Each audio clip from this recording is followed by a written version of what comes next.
अभी 2025 शुरू ही हुआ है कि सिम्पसन्स की प्रेडिक्शंस सच होती दिखाई दे रही हैं। लॉस एंजलिस में लगी जंगली आग जिसने हजारों एकड़ जमीन पर अपना खौफ जमाए रखा और घरों के घर तबाह कर दिए। इस किस्म का एक सीन आज से 9 साल पहले 25 सितंबर 2016 को सिम्पसन पहले ही दिखा चुका है। एक अमेरिकन टाउन जहां पर किसी वजह से आग लगी और पूरा शहर राख और धुएं में बदल गया। आग बुझने के बाद लॉस एंजलिस काउंटी की जो एरियल फोटोज आ रही हैं वो हैरत अंगेज तौर पे सिम्पसन्स के सीन से काफी मिलती जुलती हैं। लेकिन आखिर इसमें कितनी हकीकत है? सिम्पसन्स का कई साल पहले ही फ्यूचर को प्रिडिक्ट करने के पीछे आखिर क्या राज है? ये फोटो आपने कई बार पहले भी देखी होगी, जिसमें 2017 में Donald Trump Saudi king Salman और इजिप्शियन प्रेसिडेंट के साथ मिलकर एक लाइट ग्लोब पर हाथ रख रहे हैं। वैसे तो ये फोटो अपने आप में ही एक पहेली है, पर ना समझ आने वाली बात यह है कि सिम्पसन्स ने यही सीन 2002 में कैसे प्रिडिक्ट किया। क्या है इसकी असल हकीकत? क्या वाकई ये सच है कि पावरफुल लोगों ने सब कुछ पहले से प्लान किया हुआ है और 2025 के लिए लॉस एंजलिस वाइल्ड फायर के अलावा सिम्पसन्स की कौन सी प्रेडिक्शंस सच होने के चांसेस मौजूद हैं? द सिम्पसन्स एक लेजेंडरी एनिमेटेड सिटकॉम सीरीज है जिसका पहला एपिसोड तब ब्रॉडकास्ट हुआ था जब हम में से अक्सर लोग पैदा भी नहीं हुए थे, 17 दिसंबर 1989। तब से लेकर इसके 700 से ज्यादा एपिसोड्स रिलीज हो चुके हैं और अब ये कार्टून और ड्रामा दोनों कैटेगरीज में हिस्ट्री का सबसे लंबा चलने वाला स्क्रिप्टेड शो बन चुका है। ये कार्टून पहले तो सिर्फ बच्चों में काफी पॉपुलर था, लेकिन अब इसकी ऑडियंस की कोई एज लिमिट नहीं है और उसकी सबसे बड़ी वजह इसमें दिखाए जाने वाले ऐसे इवेंट्स हैं जो कई सालों के बाद असल दुनिया में सच्चे साबित हुए। पास्ट में सिम्पसन्स की जो प्रेडिक्शंस सच्ची साबित हुई हैं उसकी एक बहुत बड़ी लिस्ट मौजूद है। 1998 के एक एपिसोड में दिखाया गया कि होमर सिम्पसन एक ब्लैक बोर्ड के सामने खड़ा कोई मैथमेटिकल इक्वेशन लिखकर कुछ नया इन्वेंट करने की कोशिश कर रहा है। उस वक्त तो शायद किसी ने ये क्लिप देखा भी नहीं था, लेकिन ये एपिसोड लॉन्च होने के 14 सालों के बाद 2012 में साइंटिस्ट ने हिग्स बोसॉन पार्टिकल ढूंढा जिसे गॉड पार्टिकल भी कहते हैं। हिग्स बोसॉन यूनिवर्स में एक ऐसा पार्टिकल है जो हर चीज को उसका वजन देता है। अगर ये पार्टिकल ना होता तो किसी भी चीज का वजन नहीं होता और शायद इस यूनिवर्स में चमचमाते सितारे, प्लैनेट्स और हम लोगों का भी कोई वजूद ही नहीं होता। यही वजह है कि हिग्स बोसॉन को गॉड पार्टिकल भी कहते हैं। गॉड पार्टिकल की डिस्कवरी काफी हैरानकुन है, लेकिन इससे भी ज्यादा हैरानी की बात यह है कि जिन फिजिसिस्ट ने 2012 में गॉड पार्टिकल डिस्कवर किया उनका कहना है कि 14 साल पहले सिम्पसन्स जो ब्लैक बोर्ड पर इक्वेशन लिख रहा था वो इक्वेशन गॉड पार्टिकल के मास को कैलकुलेट करने के काफी करीब थी। आगे चलते हैं। मार्च 1995 में ब्रॉडकास्ट हुए एक एपिसोड में लीजा को लंदन में दिखाया गया। सीन में लंदन का फेमस बिग बेन टावर दिखाया गया जिसके पीछे लंदन ब्रिज भी देखा जा सकता है। लेकिन इस तस्वीर में एक चीज ऐसी है जो उस वक्त वहां मौजूद नहीं थी, ये कोन शेप्ड स्काई स्क्रैपर। पर सिम्पसन्स को कैसे मालूम पड़ा कि ठीक 17 सालों के बाद ठीक इसी जगह पर बिल्कुल इसी शेप का स्काई स्क्रैपर बनाया जाएगा जिसे आज दी शार्ड कहते हैं। इस बिल्डिंग की कंस्ट्रक्शन ही सिम्पसन के उस एपिसोड के 14 सालों के बाद 2009 में शुरू हुई। इतना बड़ा कोइंसिडेंस आखिर कैसे हो सकता है? चले मान भी लिया जाए कि ये महज सिर्फ एक इत्तेफाक था, तो क्या ये भी इत्तेफाक है? 1998 के एक एपिसोड में 20th सेंचुरी फॉक्स का लोगो दिखाया गया। इस लोगो में कोई खास बात नहीं है, पर अगर इसके नीचे देखा जाए तो इसमें लिखा है डिवीजन ऑफ वॉल्ट डिज्नी को, जबकि उस वक्त 20th century Fox studio Walt Disney का नहीं था। ये एपिसोड पब्लिश होने के 21 सालों के बाद वॉल्ट डिज्नी ने वाकई में 21st और 20th सेंचुरी फॉक्स स्टूडियो खरीद लिया। ईयर 2000 में सिम्पसन के episode Bart to the future में दिखाया गया कि लीजा यूनाइटेड स्टेट्स की प्रेसिडेंट बन गई है और उसको बहुत कम बजट मिला है। मीटिंग में लीजा कहती है कि ये सब पिछले यूएस प्रेसिडेंट की पॉलिसीज का नतीजा है, जिसमें उसने प्रेसिडेंट ट्रंप का नाम लेकर उनको कसूरवार ठहराया। यहाँ सवाल ये है कि जिस वक्त ये एपिसोड रिलीज हुआ उस वक्त ट्रंप एक जाने माने बिजनेसमैन तो थे, पर उनका प्रेसिडेंट बनने का दूर दूर तक कोई चांस नहीं था। एपिसोड का ये क्लिप तब वायरल हुआ जब 16 सालों के बाद 2016 में ट्रंप पहली बार अमेरिका के प्रेसिडेंट बने। एक दूसरे सीन में सिम्पसन्स ने ट्रंप को एस्केलेटर से उतरते हुए दिखाया और ठीक यही सीन 2015 में रिपीट हुआ, जब वो ट्रंप टावर के एस्केलेटर से नीचे उतरकर मीडिया को अपनी कैंडिडेसी की खबर दे रहे थे। 1998 के एक सिम्पसन एपिसोड में सीन था जिसमें लीजा एक लिस्ट दिखाती है जिन लोगों के बारे में उसका कहना था कि वो फ्यूचर में नोबेल प्राइज जीतेंगे। अगर इस लिस्ट को गौर से देखा जाए तो इसमें एक नाम है बेंट आर आर्मस्ट्रांग। हैरानी की बात यह है कि ये एपिसोड 1998 में रिलीज हुआ, लेकिन 2016 में बेंट आर आर्मस्ट्रांग को असल में नोबेल प्राइज मिला। ये सिम्पसन्स की वो प्रेडिक्शंस थी जिनकी वजह से इस एनिमेटेड सीरीज को बहुत ज्यादा फेम मिला। लोग ये देखकर हैरान होते हैं कि कई साल पहले भी सिम्पसन्स इतना एक्यूरेटली आने वाले वक्त को कैसे प्रिडिक्ट करता है। जो सवाल आपके जहन में आ रहे हैं वही मेरे जहन में भी हैं, पर इनके जवाबात पर रोशनी डालने से पहले देखते हैं कि सिम्पसन्स की कौन सी प्रेडिक्शंस हैं जिनका 2025 में पूरा होने का बहुत ज्यादा चांस है। लॉस एंजलिस में वाइल्ड फायर की प्रेडिक्शन तो आप वीडियो की शुरुआत में ही देख चुके हैं। हमारी लिस्ट की दूसरी प्रेडिक्शन सिम्पसन्स के उस एपिसोड से है जो 19 मार्च 1995 को ब्रॉडकास्ट हुआ। इस एपिसोड में लीजा लंदन जाती है और वहां के मशहूर जमाना बिग बेन टावर पर लगी एनालॉग क्लॉक की जगह एक डिजिटल क्लॉक लगी हुई देखी गई।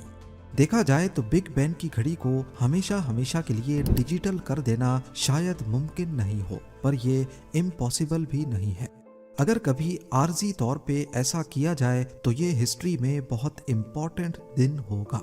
आपको यहाँ बताते चलें कि 2022 में बिग बेन टावर पर रेनोवेशंस का काम हुआ था और इस दौरान ऐसा सोचा जरूर गया था कि यूके में किसी स्पेशल इवेंट के मौके पर अगर टावर की क्लॉक को थोड़ी देर के लिए डिजिटल किया जाए तो ये हिस्ट्री में एक अहम मोड़ होगा। अब क्या ये 2025 का ही साल होगा जब इस टावर पर डिजिटल क्लॉक लगाई जाएगी? ये तो आने वाला वक्त ही बताएगा। हमारी लिस्ट की अगली प्रेडिक्शन है यूएसए की फीमेल प्रेसिडेंट। अमेरिका की हिस्ट्री में कभी भी फीमेल प्रेसिडेंट नहीं आई और इसी को लेकर सिम्पसन्स ने प्रेडिक्ट किया है कि अमेरिका में फीमेल प्रेसिडेंट आएगी। 2016 में हिलरी क्लिंटन ने इलेक्शन में हिस्सा लिया था लेकिन वो कामयाब नहीं हुई और अब 2024 में कमाला हैरिस ने भी अपनी किस्मत आजमा कर देख ली। पर अब डोनाल्ड ट्रंप दोबारा से इलेक्शन जीत चुके हैं और 20 जनवरी 2025 को ऑफिस ज्वाइन करेंगे। तो फिर 2025 में फीमेल प्रेसिडेंट का चांस कैसे बनता है?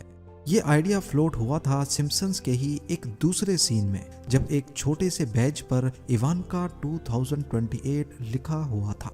हो सकता है डोनाल्ड ट्रंप की बेटी इवानका 2028 के इलेक्शन में कॉन्टेस्ट करने की अनाउंसमेंट इसी साल 2025 में करें, लेकिन फिलहाल वो अमेरिकन पॉलिटिक्स का हिस्सा नहीं है। आगे चलते हैं सिम्पसन्स की अगली प्रेडिक्शन जो शायद 2025 में पूरी हो सके। 2010 के एक एपिसोड द फूल मोंटी में दिखाया गया कि मिस्टर बर्न्स ने दिमाग को कंट्रोल करने की एक डिवाइस बनाई है ताकि लोगों के माइंड को उनकी मर्जी के खिलाफ चलाया जा सके। और अब आपको बताते चलें कि दुनिया के जाने माने बिलियनियर इलॉन मस्क, जिनको आप सिर्फ टेस्ला, स्पेस एक्स और स्टारलिंक जैसी कंपनीज के मालिक के तौर पे जानते हैं, उनकी एक और कंपनी न्यूरालिंक के नाम से भी है और ये कंपनी पिछले कई सालों से एक ऐसी डिवाइस पर काम कर रही है जो इंसान के दिमाग को कंप्यूटर से कनेक्ट करेगी। फिलहाल इसका काम सिर्फ पैरालिसिस, अल्जाइमर्स और एपिलेप्सी जैसी बीमारियों को कंट्रोल करना होगा। 2025 में इस डिवाइस के प्रोटोटाइप को दुनिया के सामने लाने का प्लान मौजूद है। 23 फरवरी 2020 में सिम्पसन्स के एक एपिसोड में प्रोफेसर फ्रिंक ने अपना क्रिप्टो कॉइन बनाया जिसका नाम फ्रिंक कॉइन रखा गया। इसके बाद प्रोफेसर फ्रिंक स्प्रिंगफील्ड, जो इस एनिमेटेड सीरीज में एक ख्याली टाउन है, उसका अमीर तरीन इंसान बन जाता है। इस एपिसोड में मज़ाहिया अंदाज में क्रिप्टो करेंसी से दौलत बनाने और डिजिटल एसेट्स की इम्पोर्टेंस दिखाई गई है। सिम्पसन्स के एक और एपिसोड में भी क्रिप्टो करेंसी को ट्रेडिशनल करेंसी रिप्लेस करते दिखाया गया है। क्रिप्टो करेंसी एक्सपर्ट्स का कहना है कि शायद 2025 ही वो साल होगा, क्योंकि डोनाल्ड ट्रंप ने इलेक्शन से पहले वादा किया था कि वो अमेरिका को दुनिया का क्रिप्टो कैपिटल बनाएंगे, और अब वो जल्द ही ऑफिस ज्वाइन करने वाले हैं। चलते हैं अगली प्रेडिक्शन की तरफ। 1996 के एक एपिसोड में फ्यूजन एनर्जी का जिक्र किया गया। यहाँ आपको बताते चलें कि फ्यूजन एनर्जी आजकल की क्लीन एनर्जी से भी ज़्यादा पावरफुल है, क्योंकि ये ग्रीन हाउस गैसेज नहीं बनाती, कम फ्यूल से ज़्यादा पावर जनरेट करती है, और फिजन यानी कि जो अभी तक एनर्जी जनरेशन में इस्तेमाल होता है उसके मुकाबले में लंबे अरसे का रेडियो एक्टिव वेस्ट नहीं छोड़ती। 2 साल पहले कैलिफोर्निया की एक लैब ने कामयाबी से फ्यूजन रिएक्शन करके दिखाया, जिसका 1996 में सिम्पसन्स ने इशारा दिया था, और हो सकता है 2025 में इसका कोई प्रोटोटाइप भी दुनिया के सामने लाया जाए। अगर ऐसा हो गया तो बिजली बनाने में ये हाइड्रो पावर, विंड टरबाइन और सोलर से भी ज्यादा सस्ता पड़ेगा, और इसका माहौल पर भी कोई नुकसान नहीं है। अब सिम्पसन्स की प्रेडिक्शन करने के राज पर आने से पहले एक आखिरी प्रेडिक्शन देखते हैं जो शायद 2025 में पूरी हो सके। 1995 के एक एपिसोड में लीजा ने होलोग्राफिक फोन का इस्तेमाल किया, जिसमें फोन की दूसरी तरफ वाला शख्स 3D प्रोजेक्शन में उसके सामने आ गया। मेटा और माइक्रोसॉफ्ट जैसी कंपनीज 3D वीडियो कॉल्स में पहले से काम कर रही हैं, और हो सकता है 2025 में ये चीज लॉन्च हो जाए। 30 साल पहले सिम्पसन्स ने तो इस टेक्नोलॉजी को मजाक के तौर पे दिखाया था, लेकिन अब ऑगमेंटेड रियलिटी और होलोग्राफ में रिसर्च के बाद हो सकता है हम 2025 में वीडियो कॉल्स के बजाय 3D कॉल्स देखें। जहां सिम्पसन्स की कई प्रेडिक्शंस वाकई में सच्ची साबित हुई हैं, वहीं जब ये एनिमेटेड सीरीज काफी फेमस हो गई तो लोगों ने अटेंशन पाने के लिए इसके कुछ सीन्स को जानबूझकर कॉपी भी किया। मिसाल के तौर पे 2012 के एक एपिसोड में दिखाया गया कि लेडी गागा एक कॉन्सर्ट में सिल्वर ड्रेस पहनकर हवा में लटक कर परफॉर्मेंस दे रही हैं, और फिर 2017 में यही परफॉर्मेंस असल में भी लेडी गागा ने करके दिखाई। इसी तरह माइली साइरस ने सिम्पसन्स के रैकिंग बॉल सीन को हूबहू कॉपी करके दिखाया, जो असल में 1994 में रिलीज हुआ था। ऐसे ही मीडिया अटेंशन पाने के लिए काफी कुछ जानबूझकर भी किया गया है। पर अभी कहानी का दूसरा रुख देखना बाकी है। कई बार ऐसा भी हो चुका है कि रियल इवेंट्स होने के बाद सिम्पसन्स ने उसका कार्टून बनाया, और फिर सोशल मीडिया पर ऐसा दिखाया गया कि जैसे ये सालों पुरानी प्रेडिक्शन थी। वीडियो के शुरुआत में जो आपने जलते हुए ग्लोब की फोटो देखी थी, ये कोई सिम्पसन्स ने सालों पहले प्रेडिक्ट नहीं किया था। ये रियल फोटो 2017 की है, जिसमें डोनाल्ड ट्रंप, किंग सलमान और इजिप्शियन प्रेसिडेंट ने एक्सट्रीमिज्म के खिलाफ एक सेंटर को लॉन्च करते वक्त ग्लोब पर हाथ रखे थे। इस फोटो के वायरल होने के बाद सिम्पसन्स ने भी इस सीन का हूबहू कार्टून बनाकर पोस्ट किया, और फिर सोशल मीडिया पर इसको लोगों ने ऐसे दिखाया कि जैसे ये 2002 में सिम्पसन्स ने प्रिडिक्ट किया था। अब क्योंकि सिम्पसन्स मशहूर ही इसी वजह से है, तो लोगों ने इसका यकीन भी कर लिया। इसी तरह डोनाल्ड ट्रंप का एस्केलेटर से नीचे उतरने वाला सीन भी सिम्पसन्स ने हकीकत में ऐसा होने के बाद बनाकर पोस्ट किया। एस्केलेटर वाला सीन असल में 16 जून 2015 का है, और सिम्पसन्स ने ये 7 जुलाई 2015 को पोस्ट किया। लेकिन इतनी ज्यादा और प्रेडिक्शंस तो सच्ची भी साबित हुई हैं, तो फिर आखिर ये एनिमेटेड सीरीज फ्यूचर को कैसे प्रेडिक्ट करती है? सिम्पसन्स का फ्यूचर प्रेडिक्ट करना असल में उनकी चालाक ऑब्जर्वेशंस और सबसे बढ़कर महज सिर्फ इत्तेफाक होता है। ये कोई कॉन्स्पायरेसी थ्योरी नहीं है कि इनके पीछे कोई ताकतवर लोग हैं। सिम्पसन्स के राइटर्स भी इस चीज से अच्छी तरह वाकिफ हैं, और वो काफी टैलेंटेड लोगों की टीम है जो हालात का जायजा लेकर अंदाजा लगाते हैं कि फ्यूचर में क्या होगा। जैसा कि जब सिम्पसन्स ने स्मार्ट वॉचेस और वीडियो कॉल्स की प्रेडिक्शन की, उस वक्त घरों में सिर्फ लाइन वाले फोन होते थे। लेकिन ये आइडिया पहले से फ्लोट हो चुका था और टेक्नोलॉजी जिस स्पीड से बढ़ रही थी तो ये अंदाज़ा लगाना मुश्किल नहीं कि आने वाले वक्त में वीडियो कॉल्स भी होंगी। जैसे आज हम सबको मालूम है कि ग्लोबल वार्मिंग की वजह से एक दिन तमाम ग्लेशियर्स पिघल जाएंगे, तो अगर आज सिम्पसन्स ऐसी कोई प्रेडिक्शन कर दे और आने वाले 10-20 सालों में कोई बड़ा ग्लेशियर मेल्ट हो जाए तो सब यही कहेंगे कि सिम्पसन्स ने प्रिडिक्ट किया था। इसके अलावा सिम्पसन्स के राइटर्स ट्रेंड्स, टेक्नोलॉजी और पॉलिटिक्स को बहुत बारीकी से फॉलो करते हैं और इन ट्रेंड्स को बढ़ा चढ़ा कर शो में दिखाते हैं। और हमें ये बात भी भूलनी नहीं चाहिए कि सिम्पसन्स के 700 से ज़्यादा एपिसोड्स रिलीज हो चुके हैं। इनमें अनगिनत आइडियाज़ और लातादाद सीन्स हैं। इतने ज़्यादा सीन्स में से अगर 10-15 सीन्स फ्यूचर के किसी इवेंट से मैच हो जाएं तो ये कोई बड़ी बात नहीं। ईयर 2000 में डोनाल्ड ट्रंप को प्रेसिडेंट दिखाना भी सिर्फ एक इत्तेफाक था। उस वक्त डोनाल्ड ट्रंप नए नए पॉलिटिक्स में आए थे तो सिम्पसन्स ने मजाक के तौर पे उनको प्रेसिडेंट दिखा दिया।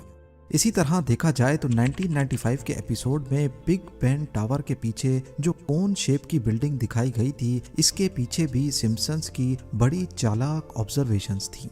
जिस जगह ये बिल्डिंग द शार्ड खड़ी है वहां पर पहले एक और टावर था जिसे साउथ वाक टावर्स कहा जाता था।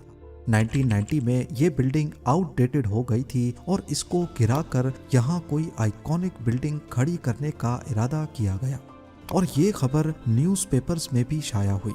अब सिम्पसन्स के राइटर्स को ये तो मालूम था कि इसी लोकेशन पे फ्यूचर में कोई आइकॉनिक बिल्डिंग बनेगी और उस वक्त कोन शेप के डिज़ाइन बहुत फ्यूचरिस्टिक लगते थे, लिहाजा उन्होंने उसका कार्टून बना दिया जो बाद में असल बिल्डिंग के साथ भी मैच कर गया।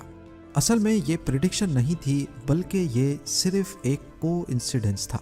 उम्मीद है कि ये वीडियो भी आप लोग भरपूर लाइक और शेयर करेंगे। आप लोगों के प्यार भरे कमेंट्स का बेहद शुक्रिया। मिलते हैं अगली शानदार वीडियो में।